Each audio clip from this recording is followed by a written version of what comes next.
Bizə müraciət edəndə elə bir vəziyyətdə gəlirlər ki, artıq sağlamlıqlarına zərər gəlmiş olur. Gündəlik həyatımızda nəsə problem olan ki, birinci ChatGPT-dən soruşurlar. Bəli. Heç olur pasientlərdəki problemlər? Çox, o qədər, hər gün. Əgər bir şikayətiniz varsa, onu ertələməyin, keçər deyə üstündən adlamayın. Mütləq şəkildə ilk gedəcəyiniz insan həkim olmalıdır, rəfiqəniz yox. Hamiləlik kənardan xoş, gözəl ola bilər, amma bir qadın üçün ən çətin bir dönəmdir. Ölüm nəticələri də bax belə şeylərdən irəli gəlir. Bilmədən, yoxlamadan gedir bu işə. Qız evladı dünyaya gətirəcək deyə ayrılan ailələr də olur. Yəni heç bir ölkədə mən belə bir problemlə qarşılaşmamışam. Nə qədər gözəl ailəsi, dostu, rəfiqəsi olsa da, qadının yeganə güc aldığı yer onun həyat yoldaşıdır və hər hansı bir diaqnozda deyilsə, o qadın onu çox rahat bir şəkildə qəbul edir. Günel xanım, gəlin ona başlayaq ki, xanımlar adətən öz sağlamlıqlarını ikinci plana atırlar. Buna səbəb nədir belə? Ümumiyyətlə bizim qadınlar, Azərbaycan qadınları çox fədakar, əzmkar olurlar. Onlar düşünürlər ki, birinci növbədə ailənin qayğıları, ailədəki problemləri, evladın təhsili, evladının ehtiyacı, bu kimi problemləri ön plana çıxardırlar. Onları həll etməyə çalışırlar. Sonra ikinci, üçüncü yerlərdə özlərini qoyurlar. Əslində bu düzgün deyil. Mən həmişə vurğulamışam öz pasientlərimdə də. Qadın sağlamlığı, qadının gümrah olmağı, yaxşı olmağı, ailənin xoşbəxtliyi, ailənin güclü olmağı deməkdir. Çünki ailədə hər şey qadından başlayır.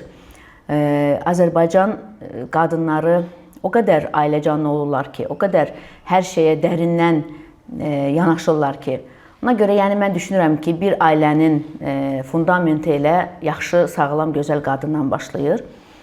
Və təəssüflər olsun ki, biz bunu çox çalışırıq pasientlərimizə izah edək, hər görüşlərdə təbliğ edək, çoxsaylı konfranslar təşkil eləmişik. Əvvəllər bunun üçün ki, profilaktik müayinə lazımdır, profilaktik müayinələrdən keçmək lazımdır. Mütləq şəkildə bu vacibdir hər bir qadın bədəni üçün. Amma onu da deyim ki, bu son illərdə artıq çox sevindirici hallar baş verir bizim də iş həyatımızda. Artıq qadınlar profilaktik müayinələrə gəlməyə başlayıblar. Artıq check-up müayinələri nə olduğunu bilirlər. Hamiləlik planlamadan öncə, ailə qurmadan öncə bizə müraciətlər olur. İnandırım sizi çox sevinirəm belə pasientlər görəndə, belə xanımlar görəndə. Çünki öncədən nə isə bir şeyi tapıb, təsbit edib, onun müalicəsini başlayıb, həll edib problemi bu işlər olsa, əlbəttə ki, həm evlilikdən sonra problemlər olmaz, hamiləlik dönəmində problem olmaz. Yəni artıq biz belə pasientlərin gəlmələrini görürük və çox qarşılaşırıq. Artıq gəlirlər. Artıq demək ki, işə yarayıb elədiklərimiz. Nə xoş ki, işə yarayıb. Günel xanım, uzun müddətdəki həkim kimi fəaliyyət göstərirsiniz və ya ginekoloq kimi fəaliyyət göstərirsiniz. Gün ərzində deyərdim ki, müxtəlif tip, müxtəlif xasiyyətli insanlarla qarşılaşırsınız da. Gördüyünüz pasientlərin xasiyyətində sizi təəccübləndirən hansı məqamlar olur ki, elə pasient gəlir ki, siz onu görürsünüz. Bəziləri olur, anasına gəlir, bəzisi qaynasına gəlir. Görəndə hansı sizi təəccübləndirir? Valla bu ailəyə görə dəyişir. Yəni hər ailədə bir cür qanun, qayda var. Biz əlbəttə ki, hər bir ailənin istəyinə, qoyduğu qaydaya, qanununa hörmətlə yanaşmalıyıq. Biz artıq gedə bildiyimiz yerə qədər müdaxilə edə bilirik. Yəni müxtəlif problemlərlə qarşılaşırıq. Yəni təəssüflər olsun ki, qaynana faktoru daha çox ön plana çıxır. Yəni elə ailələr var ki, hər bir detala qədər orada yəni gəlinin, xanımın qərar verməsi, həll etməsi biraz o qədər də normal görsün. Bəli.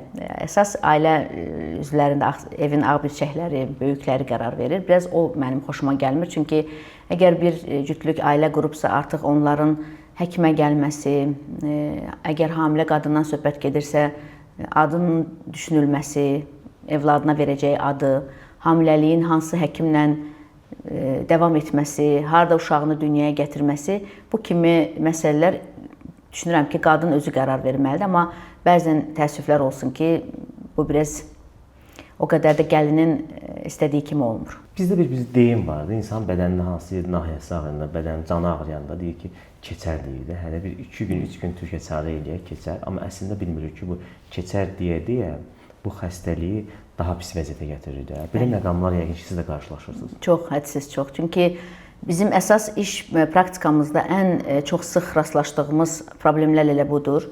Nəsə bir şikayəti olur xanımın, qadının, vaxtında müraciət etmir. Keçər, düzələr, evdə özləri dərman içirlər, müalicələr tətbiq edirlər və yaxud rəfiqələrinin ən çox, iş yoldaşlarının məsləhətindən çox yanlış müalicələr edib üstümüzə gələn çox ağırlaşmalı pasiyentlər olur, bəli. Amma elə insanlar var, çox cəsarətli şəkildə hətta müalicə yazırlar. Məndə də belə bir problem var idi, bu dərmanı içdim, keçdi.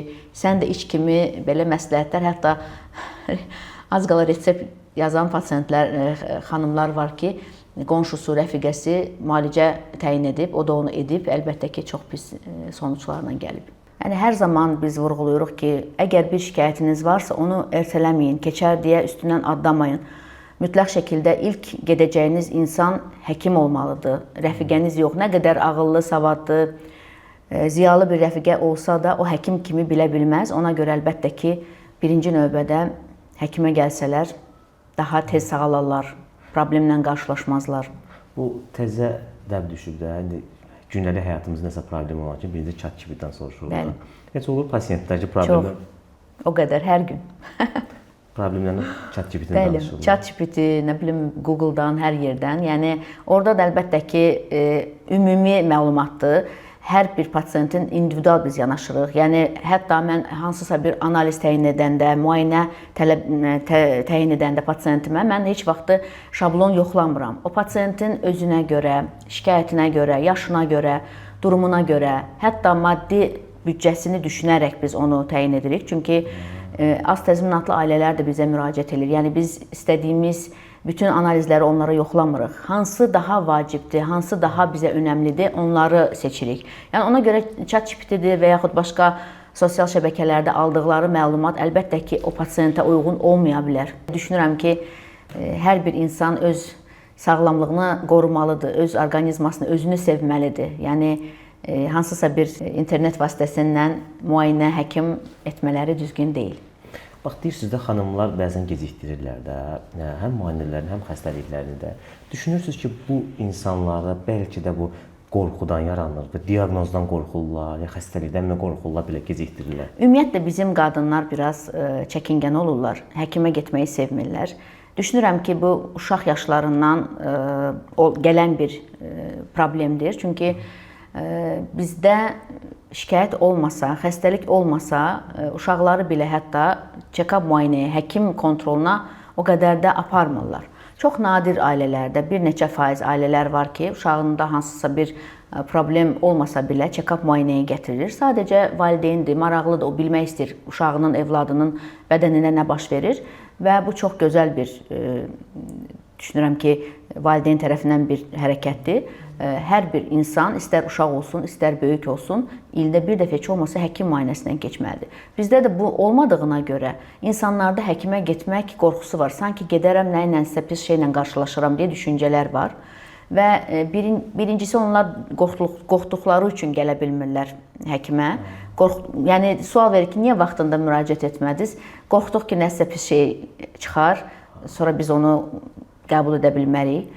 Və düşünürəm ki, maddiyyat da burada çox rol oynayır.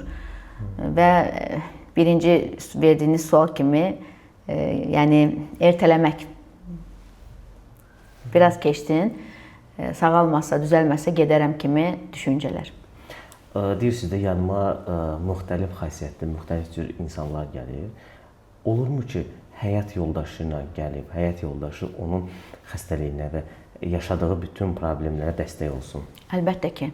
Mənim şəxsən elə pasiyentlərim çoxdur. İstər hamiləlik olsun, istər ginekoloji problem olsun.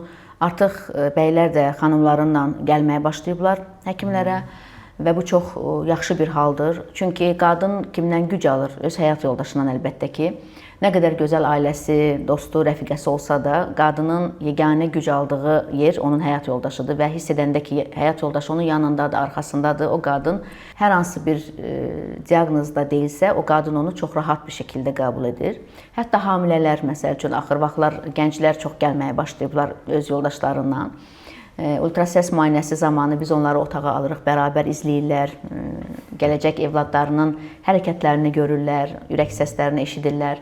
Və mən özüm çox diqqətli insan olduğum üçün nə qədər pasientlə məşğul olsam da mən eyni zamanda insanların emosiyalarını, mimikalarını da diqqətdə saxlayıram və həqiqətən görürəm ki, bu ailə bağının möhkəmlənməsində də çox böyük rol oynayır və bəylər sonra başlayırlar daha həvəsli, doktor gələn səfər də gələ bilərikmi, daha detallı göstərə bilərsinizmi, çox maraqlıdır, evladımızın əlini görmək istəyirik, gözünü görmək istəyirik kimi suallar verirlər və hiss edirəm ki, o xanımının nə qədər ağır, çətin proses dövründə olmasını hiss edir. Çünki hamiləlik kənardan xoş, gözəl ola bilər, amma bir qadın üçün ən çətin bir dönəmdir. Qadının, yəni canının daha çox ağrıyan vaxtı, o hamiləlik toksikozları, o bulantılar, o hər gün bir əhvalda olmaları. Çünki qadınlar 9 ay hormon təsiri altında olduqları üçün onlar özlərində olmurlar bir növ. Yəni onları sanki kimsə başqa bir qüvvələr idarə edir. Ona görə özünüz də yəqin ki, diqqət vermisiniz, hamilə qadınlar daha emosional olur, ağlağan olur, daha duyğusal olurlar. Ona görə onlar həyat yoldaşlarını yanlarında hiss eləyəndə biraz şıltaq, biraz nazlanırlar düzdür, amma hiss edirəm ki, çox xoşbəxt olurlar və bəylər də eyni zamanda xanımlarının hansı bir prosesdə olduqlarının fərqinə şeylədikləri üçün, vardıqları üçün artıq daha sanki daha çox qoruyurlar xanımlarını, daha çox bağlanırlar. Mən özüm dəvət edirəm bəyləri, həmişə deyirəm ki, tək gəlməyin, yoldaşlarınızla gəlin. Çünki uşağın atasıdır, o görməlidir. Qucağına almadan öncə anasının bətnində görməlidir, hiss eləməlidir evladını. Ona görə düşünürəm ki, yəni get-gedə daha da çoxalacaq belə cüt gələn insanların sayı və bizə də çox xoşdur bunu görmək. Əslində gözəl danışırsınız, həqiqətən düz deyirsiniz. Yəqin ki, baxın bu gözəllikdən danışırıq da, amma bu tam reallıqdır ki, xoş qarşılanan kimi bəzən də ki, etiraz edən olur ki, istəyirəm oğlum olsun, biz deyirik yox. Ən çox bizə deyirlər ki, oğlum olsun. Qız övladlarının statistikada da göstərir ki, valideynlər sorğu keçirir, valideynlər də oğlan istəyirlər də. Bax, bu məqamlar necə olur? Bəli, yəni əvvəllər bizdə bir 10 il öncəni nəzərə alsaq, mən ümumi 20 il iş təcrübəsi olduğu həkim olduğum üçün, yəni bu problem əslində çoxdan var Azərbaycanda. Yəni heç bir ölkədə mən belə bir problemlə qarşılaşmamışam. Bir çox ölkələrdə mən oxumuşam, təhsil almışam, işləmişəm. Yəni bir tək təəssüf ki, Azərbaycanda qarşılaşmışam belə kimi problemlə. 10 il öncə bu problem daha çox aqressiv formada olurdu. Hətta qız evladı dünyaya gətirəcək deyə ayrılan ailələr də olurdu. Bəli, təəssüf ki, yəni və burada nədənsə qadını günahkar edirlər. Günahkar qadın olurdu. Biz nə qədər başa salmağa çalışsaq da ki, burada ancaq və ancaq evladın cinsiyyəti kişi faktoruna bağlıdır. Burada heç bir qadınla əlaqəsi yoxdur. Əlbəttə ki, bizim sözlərimizi o qədər ciddiyə almırdılar. Yəni son 10 ilə qədər çox rastlaşırdıq belə ailələrlə. Hətta hamiləliyi sonlandıran ailələr olurdu, həftəsindən asılı olmayaraq. Yəni evladlarından imtina edən ailələr olurdu, sırf qız olduğuna görə.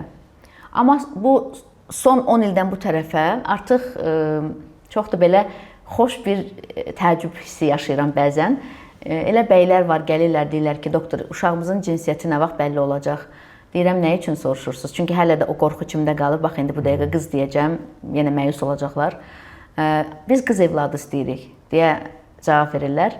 Təəccüblə onlara geri sual verirəm ki, qız evladı, deyir, bəli. Deyirəm ki, nə yaxşı, deyir, bəli, mənim arzumdur ki, mənim ilk evladım qız olsun. İnanın, o qədər xoş təəccüblənirəm, hətta da duyğulanıram ki, artıq qız evladlarına qarşı bir hörmət yaranıb, bir istək yaranıb. Yəni artıq demək olar ki, son 4-5 ildir mən o problemi yaşamıram. Öz şəxsi adıma danışıram, öz praktikamdan danışıram. Yəni deyirlər ki, yetər ki, sağlam evlad olsun, qız oğlan fərq etmir. Amma son 10 ilə qədər o bizim çox böyük bir problemimiz idi. Artıq sanki insanlar daha müasirləşiblər, daha bilgili olublar, daha başqa bir düşüncədə olublar və artıq evlad problemi yaşamırıq. Hamiləlik dövründə çox vaxtı da görürük ki, xəbərlərdə oxuruq ki, ölümlə nəticələnən bir hallar da görürük də. Bax, bu hallarda çox vaxtı həkimi günahlandırırlar. Amma həkimlər isə pasiyenti günahlandırır ki, gec gəlib, diaqnozuna etiraz edib. Sizcə, ümumiyyətlə, baxın, bu halların yaşanmasına səbəb nədir? Çox yaxşı bir sualdır. Çünki mən ilk öncə onu demək istəyirəm ki, heç bir həkim kimliyindən asılı olmayaraq, heç vaxt istəməz ki, pasiyentinin tükünə zərər gəlsin. Çünki hər bir həkim istəyir ki, əlində həmişə uğurlu xəstələr olsun, uğurlu nəticələr olsun. Amma bəzən bizdən asılı olmayan bir vəziyyətlər var. Yenə dediyim kimi, ailə faktoru, maddi durumu və yaxud pasiyentin özünün bilgisizliyi, özümü yaxşı hiss edirəm, niyə həkimə gedim kimi düşüncələr. Ona görə burada əlbəttə ki, əgər tam mütəşəkkilli bir xəstəxanadırsa və adekvat, normal pasiyentdirsə, belə hallar yaşanmır. Niyə? Çünki vaxtı-vaxtında həkimin çağırdığı həftələrdə, günlərdə, aylarda pasiyent gəlir kontrola. Yəni, vaxtı-vaxtında hansısa bir müayinələrdə nəsə bir aşkarlanırsa, xoşa gəlməyən bir hal, əlbəttə ki, dərhal biz onu ailəyə məlumat veririk, izah edirik və dərhal onun tədavisinə başlayırıq. Əgər belə bir hadisələr baş verirsə də, düşünürəm ki, burada həkim səhvi də ola bilər. Yəni, onu mən 100% həkimlik sözünü də deyə bilmərəm. Amma eyni zamanda həkimin də səhvi varsa, burada əlbəttə ki, pasiyentin də haradasa bir qatqısı var. Çünki həkimə vaxtında gəlməyəndə, dediklərini pasiyent etməyəndə, orada yəni iki tərəfli nüans var, bəli. Gülnur xanım, sizi uzun müddət tanıyıram. Bir ayda deyərim ki, 2-3 postunuzu görürəm sosial mediada. Elə sosial media postlarınızı görmürəm. Amma son 1-2 ildir sanki bir dəb halına düşüb ki, bu anı olan vaxtında həkimlər cərrahi prosesdə videolar çəkirlər. Biri oynayır, biri video çəkir, biri nə bilim həmin anda ata gəlir yanına. Sizi bu müsahibəyə belə deyərdim ki, güclə, israrla gətirmişik də. Amma sizdə belə bir hallar görmürük. Baxın, bu həkimlər tez-tez olur. İndi bilirəm siz ad çəkməyəcəm, mən də ad çəkmək istəmirəm. Bu həkimlər o məqamda video çəkmək, nə bilim oynamalar. Düz, amma cəmiyyət tərəfindən qınanılır bu videolar. Siz necə qarşısınız bu videolara? Vallahi biraz mən bu məsələlərə o qədər də müdaxilə etmək istəmirəm. Niyə? Çünki hər kəsin bir düşüncəsi var. Hər həkimin bir işləmə tərzi var. Hər həkimin özünə uyğun kontingent pasiyentləri var. Elə pasiyentlər var, istəyirlər elə əyləncəli bir şəkildə olsun. Elə pasiyent var, istəmirlər. O həkimə bağlıdır və həkimin özünün elə bir ki, kontingentinə bağlı bir şeydir. Yəni mən düşünürəm ki, öz şəxsi adıma deyirəm, əməliyyat otağında, əməliyyatxanada, steril bir alanda elə bir əyləncəli, xarakterli nəsə bir prosesin olması doğru deyil. Çünki biz əməliyyat otağında sadəcə o əməliyyatda iştirak edən əməliyyat tibb bacısıdır, anestezioloqdur, anestezioloqun tibb bacısıdır, pediatriya şöbəsidir və sanitarkadır. Yəni bunlardan başqa biz yad insanların girilməsinə müsaade etmirik. Çünki biz də ora çox steril bir şəkildə yuyunaraq, steril geyimdə, steril şəkildə biz yaxınlaşırıq o otağa və pasiyentin özü də artıq abrabotka olunur, tərtəmiz, hər tərəf boyanır, xüsusi məhlullarla, üstü steril örtülərlə örtülür və artıq o otağa biz yad insanların girilməsini icazə vermirik. Bəzən olur, partnyor doğuşlar olur bizdə, ailədən iştirak etmək istəyən olur, ya həyat yoldaşı, ya anası, ya bacısı əməliyyat zamanı. Biz o insanları belə başdan ayağa geyindiririk, steril şəkildə salırıq və düşünürəm ki, belə bir sterillik tələb edən bir ortamda nə isə başqa bir müdaxilənin olmaması lazımdır. İndi insanlar edir, nə deyə bilərəm? Yəni mən heç vaxt etməmişəm, etmərəm də yəqin ki. Uzun müddət izləyirəm, heç elə görməmişəm sizin səhifənizdə. Şəkil çəkmək olar, çünki orada indi hər kəs istəyir uşağının doğulduğu anı əbədiləşdirsin, sonra gələcəkdə ona özünə göstərmək üçün. Biz pasiyentin hər bir istəyini həyata keçirdirik. Hətta da mən bütün pasiyentlərimə videoda roliklar düzəltdirirəm, bir kiçik hədiyyə kimi. Amma əlbəttə ki, sterilliyi pozmamaq şərti ilə, artıq adamın orada iştirak etməməsi ilə. Müsahibənin əvvələ dediniz ki, Azərbaycan xanımlar, bizim xanımlar cəfakar olurlar, fədakar olurlar da, özlərini çox yorurlar. Ailəyə, övlada, anaya, ataya da. Təbii ki, bu özünü yormasının gətirib bir çıxartdığı xoş olmaz bir nəticələr var. Daha çox depressiv bir vəziyyətdə gəlirlər. Yəni, əgər bir qadın özünə baxmırsa, özünü sadəcə ailəsinə həsr edirsə, düzdür, bu iki qrup qadınlara ayırmaq lazımdır. Elə qadınlar var, bunu elə olduğu kimi də qəbul edir. Heç bir şəkildə, yəni həyatı dəyişmir, elə də davam edir. Onu özünə bir borc bilir, özünə bir sanki bu bir missiya kimi götürür, qəbul edir. Yəni kontrol müayinələrdə gələndə biz aşkar edirik ki, qan azlığı var, artıq hansısa vitamin defisiti var və yaxud dərisində nəsə problemlər başlayıb, hormonlarında nəsə problemlər başlayıb, dərinə gedib sorğu-sual edəndə baxırıq ki, yəni uzun müddətdir heç bir vitamin qəbul etməyib, heç bir analiz verməyib, heç bir həkimə getməyib, sadəcə təsadüfən gəlib həkimə çıxıb və biz elə təsbit edirik. Yəni əgər onun bədənində nəsə problemlər varsa da, o qədər psixoloji onu özünə, beyninə həkk edib ki, bu belə olmalıdır.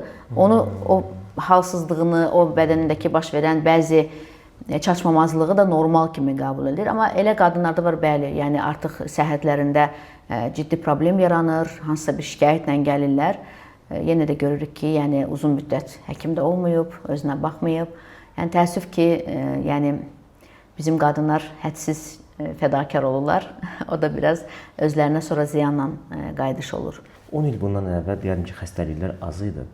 Amma son illər tək sizin sahənizdə ümumiyyətlə insanların bir xəstəliklər, problemləri daha çox artıb da. Hansı xəstəlik daha çox yayılıb bu dəqiqə? Təəssüf ki, əvvəllər çox yaşlı bir insanlarda gördüyümüz xəstəliklər, düşünürdük ki, bu 60 yaşdan yuxarı qadınlarda ancaq ola bilər. Təəssüf ki, onkoloji xəstəliklərdir, ürək-damar problemləridir.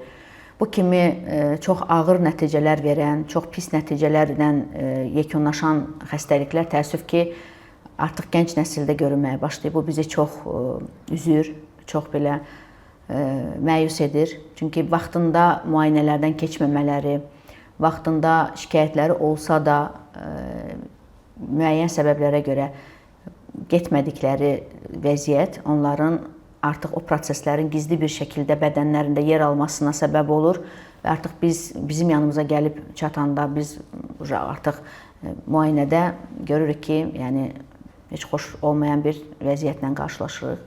Təəssüf ki, yəni çox gənc nəsildə görünməyə başlayıb bu kimi xəstəliklər. Onkoloji xəstəlik adı asan görünsə də əslində ağır bir xəstəlikdir. Onu yəqin ki, hər adam qəbul edən nəticə, misal üçün analiz verir və analizin cavabında bu xəstəlik olur. Etiraz edənlər yəqin ki, olur. Əlbəttə ki, yəni elə xanımlar var, çox şiddətli qəbul edirlər. Hətta даже depressiyaya düşürlər, müalicədən imtina edirlər, həyata küsürlər. Əlbəttə ki, belə bir diaqnozlar olanda biz öncə pasiyentin psixoloji durumunu nəzərə alırıq. Əgər pasiyent bunu eşitməyə hazır deyilsə, biz öncə ailə ilə danışırıq, ailə ilə müzakirə edirik. Ya həyat yoldaşı, ya oğlu, qızı, yəni birinci dərəcəli ailə üzvlərindən. Onlarla məsləhətləşəndən sonra, onlarla paylaşdıqdan sonra çox incə bir şəkildə pasiyenti hər şeyini nəzərə alaraq, tam da bilgi vermədən müəyyən bir dərəcəyə qədər pasiyentə izah etməyə çalışırıq. Çünki elə pasiyentlər var, qəti surətdə onlara xəstəlikləri haqqında demək olmaz. Amma elə də məsəl üçün güclü xanımlar var. Deyir ki, mən tam bilmək istəyirəm, mən adekvat insanam. Nə desəz də mən ağlayıb gedib özümü depressiyaya salmayacağam. Çarələr axtaracağam, yollar axtaracağam ki, tez bir zamanda bu xəstəlikdən qurtulum. Yəni onu biz individual pasiyentə görə seçirik. Sizin yanınıza Bakıdan, digər regionlardan, bildiyimə görə hətta xarici ölkədən belə müraciət edənlər olur da. Bəli. Bu xəstəliklə ən çox o belə sözüm sərt çıxmasın, yəni düzgün mənada anlasınlar. Bu xəstəliklər ən çox şəhər əhalisinin içərisində yayılıb, yoxsa bu kənd əhalisinin içərisində, rayonuna gələn insanların içərisində yayılıb? Baxır hansı xəstəlikdir. Yəni əgər sonsuzluq problemidirsə, əlbəttə ki, daha çox rayon kontingentində daha çox görürük sonsuzluqla bağlı problemləri. Niyə? Çünki uzun müddət doğru olmayan müalicələr alırlar, doğru olmayan istiqamətdə gedirlər. Məsəl üçün, bəydə problem var, bəyi heç yoxlamayıblar, baxmayıblar, heç bir şəkildə nə həkimdə olmayıb, hər bir şey qadının üzərinə atılıb, ancaq qadın müayinələrdən keçib və bu vaxt itkisinə səbəb olub. Qadının lazımsız tədavilər görməsinə səbəb olub. illər keçib, əgər ailə dağılmayıb bir şəkildə qoruna bilinibsə, əgər normal bir həkimin yanına, qəbuluna gəlibsə, biz müayinə zamanı əlbəttə ki, görürük ki, əsas problem bəydədir, amma bəy heç bir zaman yoxlanmayıb.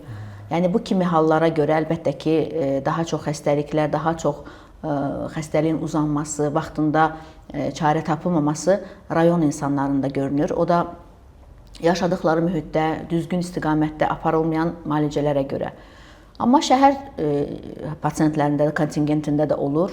Yəni, deməzdim, yəni tək 50-50-yə. Bir mentalitetdə bir ego var da. Ona yeni düşürlər, misal üçün, bəylər etiraz edir ki, yox, problem məndədir. Əvvəllər daha çox qarşılaşırdıq belə problemlərlə. Bəylər heç bir şəkildə həkimə getməyə etiraz edirdilər, istəmirdilər, qəbul etmirdilər. Yəni, biz onlara izah etməyə çalışsaq da ki, bu rutin müayinədir və burada alınmaq lazım deyil, yəni bunu normal qəbul etmək lazımdır. Çünki siz də insansınız, sizdə də problem, xəstəlik ola bilər, immunitet düşüklüyü ola bilər, hər bir şey ola bilər. Əvvəllər çox çətinlik çəkirdik. Bir ailəni razı salmaq üçün ki, kişi də mütləq müayinədən keçməlidir. Çox uzun bir təbliğat etmək gərəyində qalırdıq. Amma artıq elə bir problemlərimiz yoxdur. Yəni, kişilər sanki birinci özləri gəlməyə başlayıblar. Hətta da xanımlarını gətirmədən öncə özləri gedirlər, müayinədən keçirlər, bizə hazır sənədlə gəlirlər. Yəni, artıq daha... İrəliləyiş var, yəni. Bəli, bəli, çox. Əslində, bu gözəl bir haldır, ya. Əlbəttə ki. Xanımlara... Hər bir şey qadının üzərinə atmaq olmaz. Yəni, burada əgər evlilikdə evlad düşünülürsə, əlbəttə hər iki insan o müayinədən keçməlidir. Hansı maariflənmə prosesləri verirsiniz xanımlara?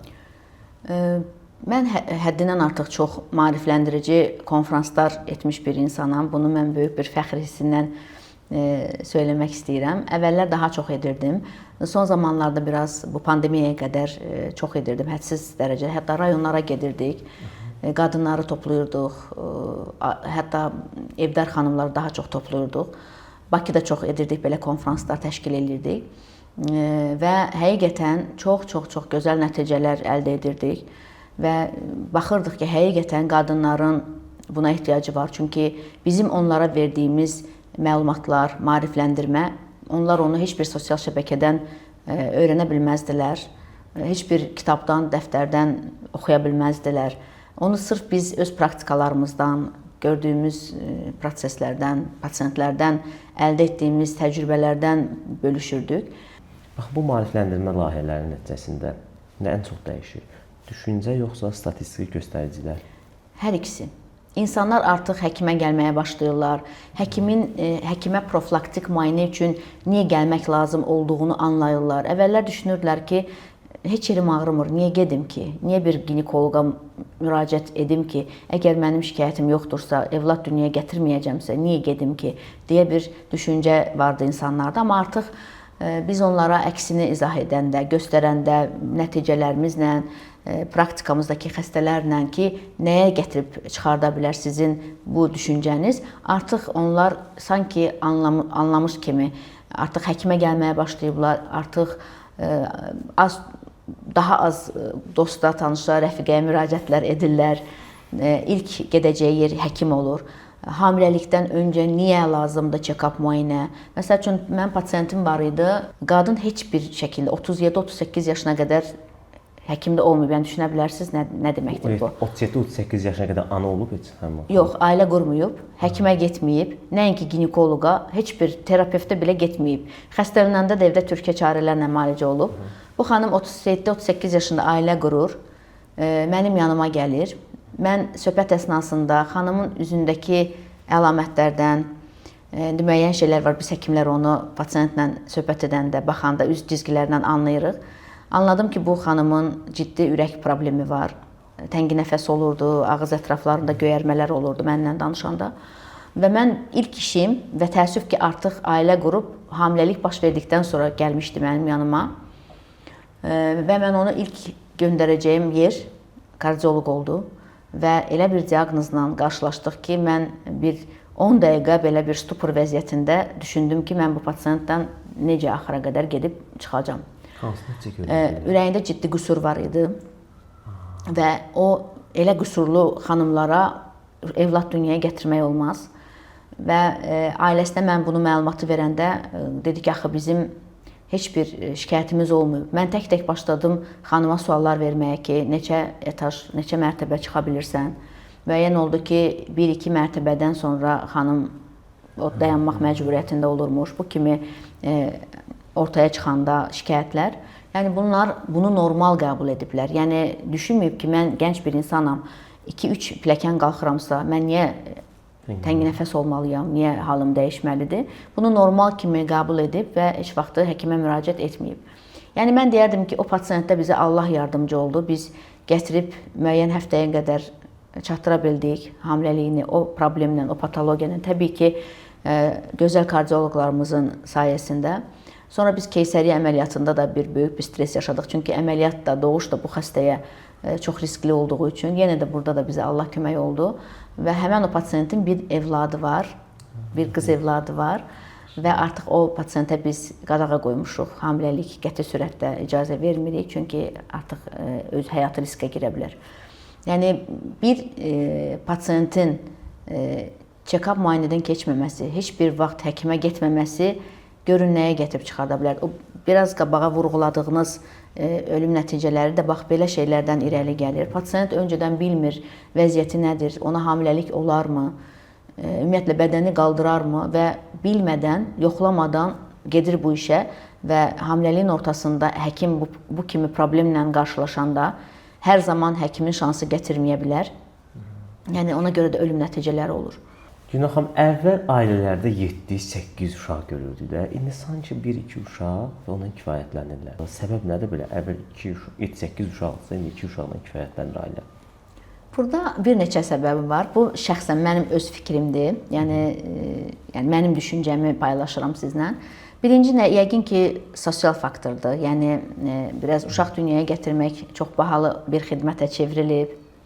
Həkim müayinələri, analizlər, içdikləri vitaminlər, uşaq dünyaya gəldikdən sonra uşağın baxımı, o qidalar uşaq yeyən, pampersin özü məsəl üçün.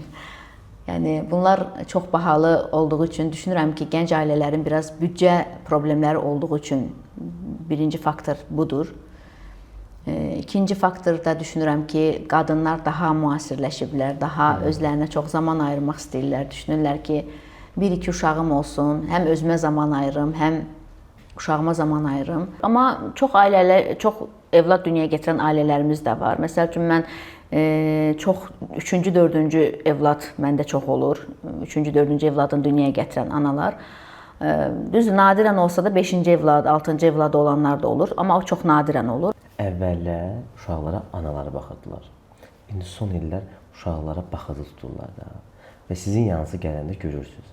Ana və baxıcı. Sizdə valideynlər hansı məsləhət göstərir? Ananın uşağa baxmaq, yoxsa baxıcının uşağa baxması? Əlbəttə ki, bunu yenə də qadının durumunu anlamaq lazımdır. Elə qadın var, məsəl üçün, çox vacib bir yerdə işləyir, çox önəmli bir iş sahəsindədir və əlbəttə ki, onun uzun müddətli işdən ayrılmağı qeyri-mümkündür. Həkim ola bilər, vəkil ola bilər, hüquqşünas ola bilər, dövlət görəvlisi ola bilər. Yəni birinci növbədə pasiyentin, xanımın durumuna biz nəzərə alırıq. Əlbəttə ki, yaxşı olardı ki, hansısa bəlli bir yaşa qədər ana özü baxsa yaxşı olardı. Çünki evladın daha çox ananın istiliyinə, ananın nəfəsinə, ananın qayğısına, sevgisinə ehtiyacı var. Amma belə düz deyirsiniz,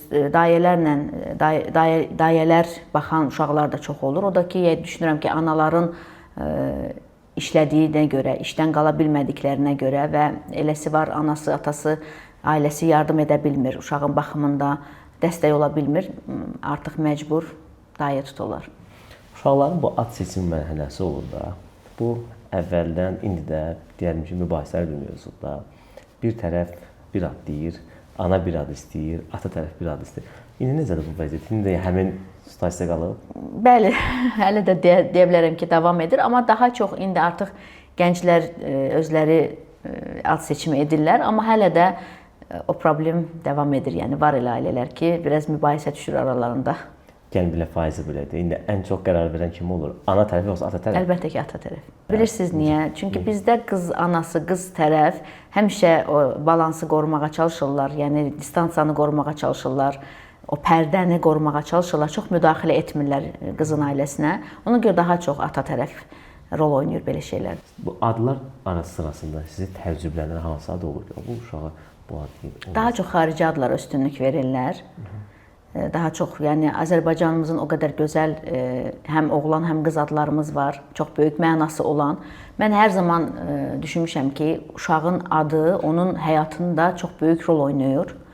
Yəni bunu təcrübələr də göstərib. Yəni uşağa gərək elə bir ad seçəsən ki, qız evladına incə, narin bir ad seçəsən gərək.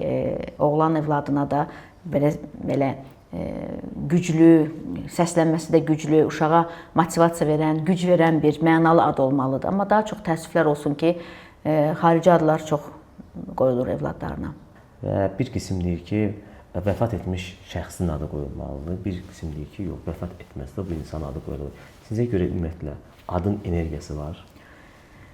Yəni o insanın inancına bağlı bir düşüncədir. Yəni mən biraz inanclı insanam, biraz dinə bağlı insanam. Elə şeyləri çox dərindən ürəyimə salan bir insanam. Mən düşünürəm ki, əgər bir insan uğursuz olubsa, gənc yaşlarında vəfat edibsə, nakam gedibsə bu həyatdan, elə bir insanın adını yeni doğulmuş körpəyə qoyulmağının tərəfdarı deyiləm. Bu şəxsən mənim düşüncəmdir. Çünki o insan əgər uğursuz olubsa, niyə onun enerjisini yeni doğulmuşa ötürsünlər ki? Yox, əgər belə bir hər tərəfli, güclü, bir uzun ömürlü, sağlam bir insan olubsa, o zaman bəli, yəni vəfat etmiş olsa belə o insanın adını qoya bilərlər. Məsəl üçün babası, babasının atası məsəl üçün də belə gəlir ailədən ailəyə keçir. Hətta elə babalar var ki, yəni uşağın babasını nəzərdə tuturam, öz atalarının, öz babalarının adlarını verirlər evladlarına, nəvələrinə. Əgər normal həyatı olmuş bir insandırsa, yəni orada düşünürəm ki, problem olmaz. Ötən buraxılışda bir xanım qonaq olmuşdu, Nərmin xanım, Down sindromu uşağı var idi, Sofiya. Podkastı paylaşdım, ora gələn ən çox bir şərhlər mənim diqqətimi cəlb edir. Bir şərh elə bir təkrarlanırdı. Bunu əvvəldən bilirdinmi? Niyə bilirdinsə, niyə dünyaya gətirdin? Düzdür, özü suala cavab verdi. Ümumiyyətlə, valideynlər uşaqlarının bu kimi hallarını əvvəldən bilirlərmi? Belə hallar təəssüf ki, ola bilir. Biz nə üzrə təsbit edə bilirik belə ki, durumları? Əlbəttə ki, bu ilk 3 aylığında, 12 həftəsində bəlli olan bir durumdur. Ultrasəs müayinəsi zamanı hər şey ideal bir şəkildə, qan testlərinin hər bir hamısı tərtəmiz, ideal bir şəkildə olan pasientlərdə bu kimi xəstəliklər sonradan ola bilir. Yəni bu əvvəldən var. Sadəcə biz görməyə bilirik. Yəni bu həkimin təcrübəsizliyindən irəli gəlmir. Sadəcə hər bir şey normal göstərib. Ultrasəs müayinəsində də, analizlərdə də bu xəstəlik gizli bir şəkildə ola bilir təəssüf ki. Və bu əlbəttə ki, ya çox güclü bir ultrason həkimi sayəsində böyük həftələrdə aşkar oluna bilir. O zaman ailələrin çoxu uşağı hamiləliyi sonlandırmaqdan imtina edirlər, ya da doğulduqdan sonra aşkarlanır. Təəssüf ki, 1-2% də olsa belə durumlar qaçılmazdır. Heç olubmu ki, uşaq dünyaya gələndən sonra valideyn xəstəliyini bilib imtina edir? Mənim təcrübəmdə olmayıb, amma belə olur əlbəttə ki. Bizim də bir yaralı yerimiz var da, deyərdim ki, bir yaralı mövzu var, erkən nicahlar. Baxın, bu erkən nicahlar indi nə dərəcədə, hansı səviyyədədir sizcə? Yəni, əvvəlki dönəmlərə baxanda çox-çox azalıb, yəni erkən nicahlar. Düşünürəm ki, insanlar get-gedə daha bilgili, daha dünya görüşlü olurlar.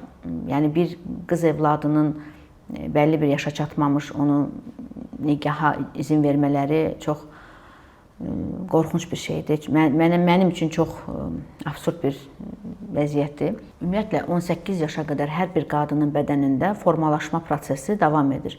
Bu uşağa görə, qıza görə, xanıma görə dəyişə bilər. Elə gənc qızlar gəlir mənim yanıma, 18 yaşı var, amma 16-17 yaşında qızın orqanizması kimidir bədəni. Yəni əlbəttə ki, tip tərəfdən də çox böyük mənfi tərəfləri var. Yəni bir qadın olğunlaşmalıdır, hər bir orqanı inkişaf etməlidir. Hormonları tam bərpa olmalıdır, stabilləşməlidir, ondan sonra ailə qurmalıdır. 20 yaşdan sonra, yəni ona qədər tibb də heç icazə vermir. Yəni çünki qızın bədəni hələ hazır deyil buna. Belə suallarım bura qədərdir. Çox maraqlı bir sizlə müsahibə alındı Gülnar xanım. Gəldiyinizə görə təşəkkür edirəm. Var olun. Minnətdaram. İnşallah qısa zamanda sizinlə paylaşım olacaq. Buradan izləyicilərimə bildirirəm ki, Gülnar xanımın sosial media hesablarını bu podkastın altında, alt mətnində qeyd edəcəm. Podkast zamanı bu suallarımı verdim. Hansısa suallarınız yaranarsa Gülnar xanıma elə birbaşa sosial media üzərindən yayınlaya bilərsiniz. Təşəkkür edirəm gəldiyinizə görə. Çox sağ olun. Minnətdaram, var olasınız.